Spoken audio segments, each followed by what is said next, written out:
नमस्कार मित्रांनो, मनोरंजन विश्वातून एक धक्कादायक घटना उघड झालेली असून मालिका विश्वातील 24 वर्षाच्या अभिनेत्रीच्या मृत्यू प्रकरणी एक मोठी बातमी चाहत्यांसमोर आलेली आहे।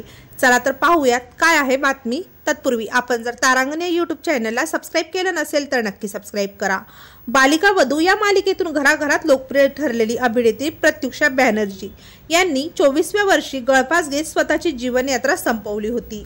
1 एप्रिल 2016 रोजी प्रत्युषाने अखेरचा श्वास घेतला। आता प्रत्युषाच्या मृत्यूच्या 9 वर्षांनंतर तिचा एक्स बॉयफ्रेंड राहुल राज सिंहने टीव्ही अभिनेत्री काम्या पंजाबीवर धक्कादायक आरोप केले आहेत। प्रत्युषाच्या मृत्यू प्रकरणी राहुल राज सिंहवर काही आरोप करण्यात आले होते।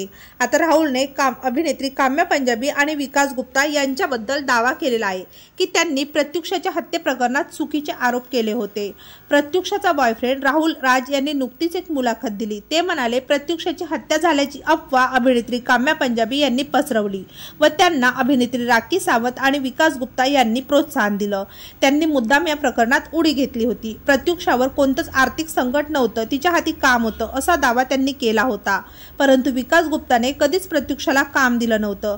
काम्या पंजाबीकडे प्रत्युषाचे 2.5 लाख रुपये उधार होते, ते तिने कधीच तिला वापस दिले नाही। प्रत्युषाने राहुल राज यांची ओळख काम्या पंजाबी यांच्याशी एका पार्टीत करून दिली होती।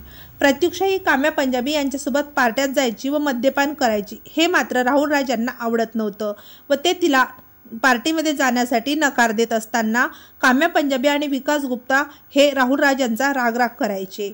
प्रत्युषा बॅनर्जी यांचा बॉयफ्रेंड राहुल राज यांनी अनेक दावे करत काम्या पंजाबीने प्रत्युषाचे पैसे परत केले नसल्याचा खळबळजनक दावा राहुल यांनी केलेला आहे। तेव्हा मित्रांनो, अभिनेत्री प्रत्युषा बॅनर्जी यांना आपल्या तारांगण या यूट्यूब चॅनलतर्फे भावपूर्ण श्रद्धांजली।